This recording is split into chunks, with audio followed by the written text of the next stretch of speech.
Hello there, welcome back to World of Warship Legends on the Series X. I am Durka, and today I bring you tidings of cheer and of a holiday update.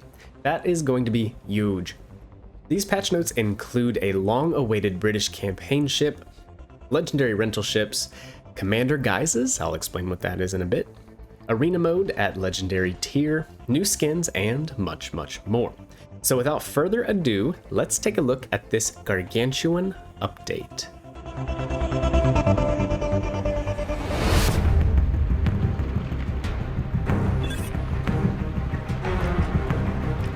The headliner, without a doubt, HMS Minotaur. This has been long awaited by many in our community for many different reasons. Myself and the other community contributors have been waiting for this ship as we feel it will help balance out legendary tier. This would be something to help enemy destroyers be checked. Worcester has been the only light cruiser holding the line against Shima, Caba, Colbert, and Gearing for a while now, and another light cruiser with radar potentially was desperately needed. She will be the first legendary tier ship to be featured in a campaign, and I think this is a brilliant idea.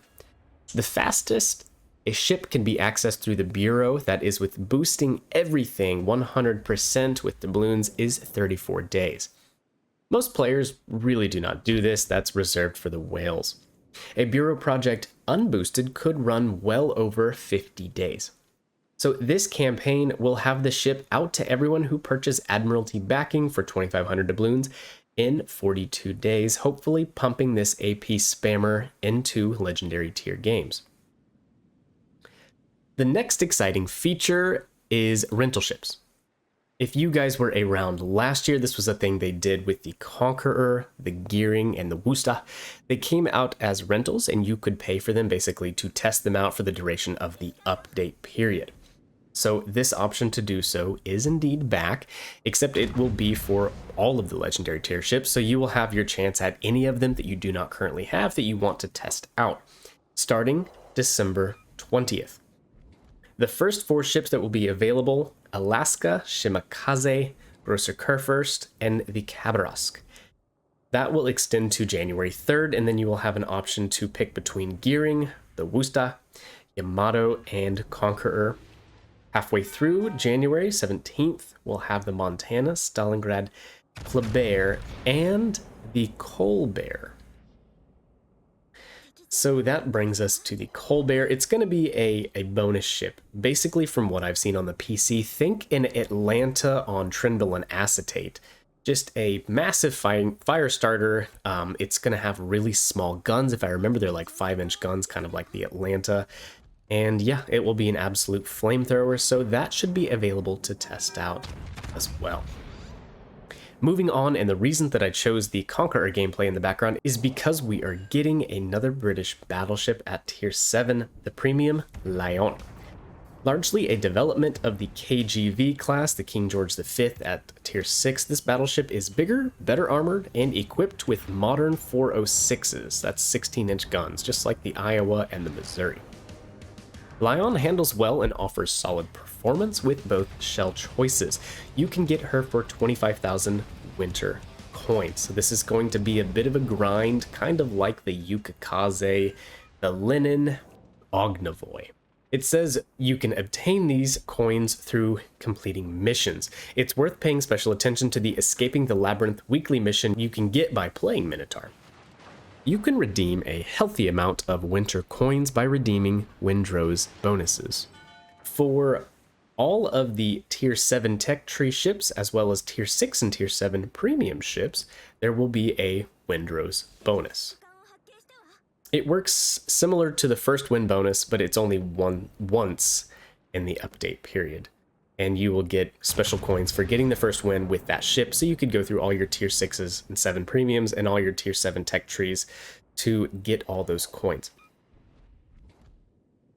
The developers say that Lion cannot be obtained for free in our estimations, and at the very least you will need to acquire the Admiralty backing and complete the campaign during the 5th week of the update, while also placing in the top bracket of all the arena seasons. That being said, this is unlikely to be the last time you see the Lion, so it could make an appearance again Just like the other ships mentioned, we know the Ogdenvoy came back out for sale and you could get a hold of her. The next thing is Commander Guises, and I'm just going to read this verbatim. With this update, we're introducing a new type of cosmetic content, Commander Guises. They change the appearance of your non-event commanders and include the following visual effects. A signal flare when you sound your horn, colorful tracers for main battery salvos, and fireworks for legendary skill activation. Guises are intended to bring more content variety and create a wide variety of visual and possibly sound design options in the future. So on the PC version, you've seen this, I think, like if you have Yamamoto and you get a Kraken, there are special visual aspects that come to the game into your ship, your shell tracers change. It's pretty cool. I think it's a cool feature and could add a little pizzazz to the game. The port is going to change from the fjord here to the holiday port in London. So if you use the port to make thumbnails, you might as well get them all done now. In the fjord, because the London one might be dark and gloomy, kind of like the 4th of July New York port. It looks great, just not conducive for thumbnails. There will be a new Holiday Bureau 2022 project. Within the Special Holiday Bureau project, you'll be able to acquire festive permanent camouflages for Ithaca, T-22 Normandy, and a skin for Vanguard, crates, credits, and more. Make sure to start the project, because once you start it, it will stay in your bureau. You don't have to finish it right away. Another exciting feature, well, I say exciting, I'm not so sure. There will be another couple holiday crates, the Secret Santa crates and the Super Santa crates. So the Super Santa crates, they have the chance of dropping a Jean Bart, Kutuzov, or a Belfast. So those are some pretty rare ships, and you know, I get concerned about that. People see Jean Bart and I worry about people whaling, gambling hardcore to get it. So that's a bit of a concern. There will be some more common ships, but still, you know, good chances to get in the form of the Odin, Champagne, Roma, Bliss, Coisa, and others. The guarantee system, just like the Black Friday crates, is here for the Super Santa crates, meaning you would get a ship every 40th crate. It says, however, that it is not in use for the rarest ships. That would be the JB, the Kudo, and the Belfast. They do say, we strongly advise against hunting for those ships intentionally, and I would mirror that. I strongly suggest you don't hunt for it like the Otago B, Massachusetts B, and the Key. It's better to simply appreciate them, and if you get them unexpectedly, hey, that's awesome. Go post it on Facebook and make everyone jealous. The next thing, and I'm actually very excited for this, Legendary Arena Seasons. This is going to be Season 8, 9, and 10. The rentals are going to play right into this, including the brand new Colbert, and if you don't have any of these ships, you can go rent them and play them in Arena, and it could be an absolute nightmare, because anybody can get any ship at L tier just with 2 million silver. So it could be an absolute disaster, but I love Arena. I think it's fun. And it's also going to be the arms race, which again, I think is fun. It brings a little bit of variety to the game. So if you guys remember, arms race is where there are buffs on the map. So if you need a brief reminder on how arms race works, there are buffs that spawn around the map. The list of bonuses are the same as they were before: main gun reload speed, consumable reload speed, rudder shift, and HP regen. Just to remind you guys, in case the battle time runs out, in the course, the side with the most enemy ships sunk is declared the winner. Very excited for the new Arena. I think it's a super enjoyable way to play the game, especially if you have a good division, and the bonuses are kind of wacky.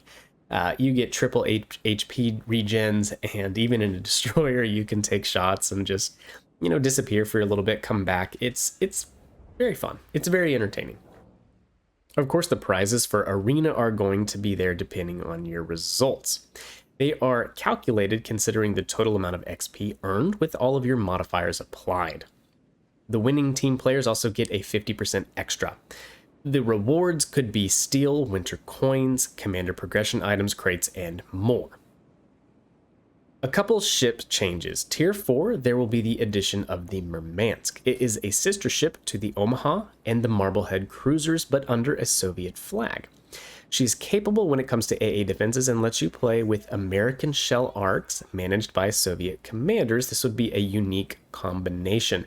Murmansk is available for 6,250 steel in the forge from January 3rd. The Azuma is also going to come back for 750,000 global XP. Maybe the caveat here is a bunch of new players could get their hand on Azuma and maybe earn her a little buff. A couple balancing changes and then we're going to wrap it up for this video. The Tier 7 American battleship Kansas main battery reload is going to go from 38 to 34 seconds. The Shiratsuyu main battery reload is going to come down to about 5 seconds. And then the one that I'm excited for because I gave up on grinding the Soviet original destroyer line, the Nevny. Its reload is going to go from 5 seconds to 3.5 base, and the torpedoes are going from 4 kilometers to 6. That is huge. This is the ship that I totally just quit playing. I didn't enjoy it a single bit. It's fast, the guns hit hard, sure, and I kind of enjoyed the Fusion a little bit, sure. But these buffs are going to make it a very strong, and along with that, the Minsk as well is going to get about the same buffs. Reloads going from 5.2 to 3.5 seconds. That's blistering fast for these big Soviet guns. I think they're like, oh, I can't remember the gun size, but they hit hard. This is going to be very cool. I'm excited to re-look at this line. Sinop's going to lose a little AP shell damage. And then finally, there's going to be some changes to the aircraft squadron spotting and visibility. Squadrons will no longer spot ships if there is an island or smoke in the way. So there has to be direct visibility. They will not spot other squadrons if there are islands or smoke in the way as well. And returning squadrons that are at unreachable heights will not spot anything. So I think that is an interesting balance as well. Overall, guys, that's going to wrap it up for this update.